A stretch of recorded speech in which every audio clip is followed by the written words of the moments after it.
ليه محدش قالنا إن الحياة هتبقى بالشكل ده؟ كان نفسي حد يقولي إن الحياة مش هتمشي زي ما أنا رسملها، بس يمكن لو كان قالي ما كنتش هصدق.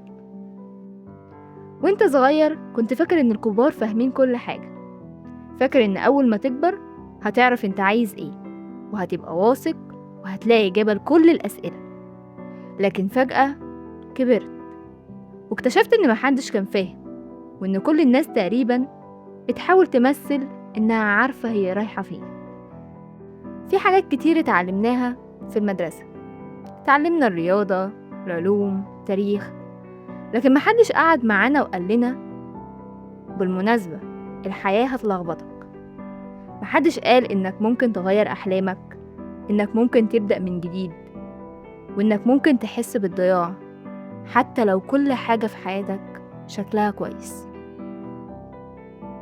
احنا اتربينا على فكرة إن الحياة ماشية في خط مستقيم، بتذاكر، تخرج، تشتغل، تنجح، تبقى مبسوط.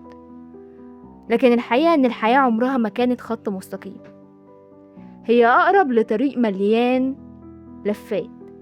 كل ما تفتكر إنك فهمته يحصل حاجة تغير اتجاهات، وده مش معناه إنك فشلت، ده معناه إنك عايش. الكاتب الأمريكي سكوت بيك بدأ أشهر كتبه بجملة بسيطة جدا، قال الحياة صعبة. أول ما تقرأها تحس إن الجملة دي محبطة، لكن هو كان بيقصد العكس تماما.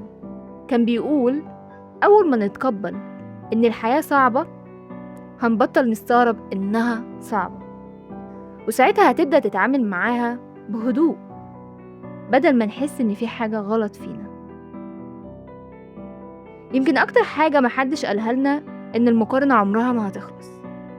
وإنت في المدرسة هتقارن درجاتك، في الجامعة هتقارن تقديرك، في الشغل هتقارن مرتبك، وعلى السوشيال ميديا هتقارن حياتك كلها، وكأنك داخل سباق من غير خط نهاية.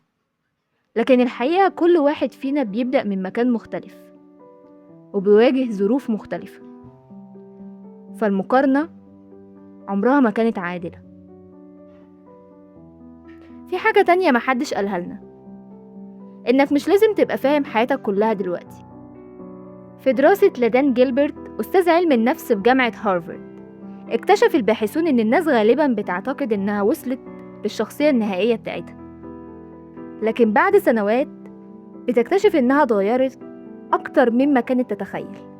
وده معناه إنك مش متأخر، إنت لسه بتتغير ولسه بتتعلم، وده طبيعي.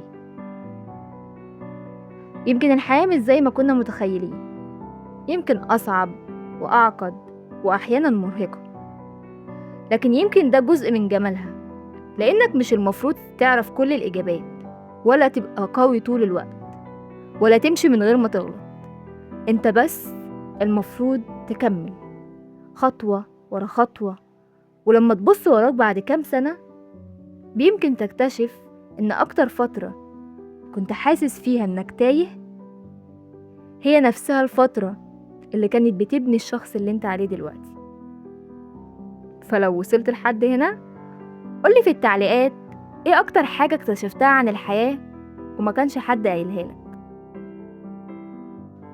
يمكن تجربتك دي تساعد حد لسه في اول الطريق. اتمنى الفيديو يعجبكم وتستفادوا منه، واشوفكم في فيديو جديد كل خميس الساعة 8 مساء. Thanks for watching.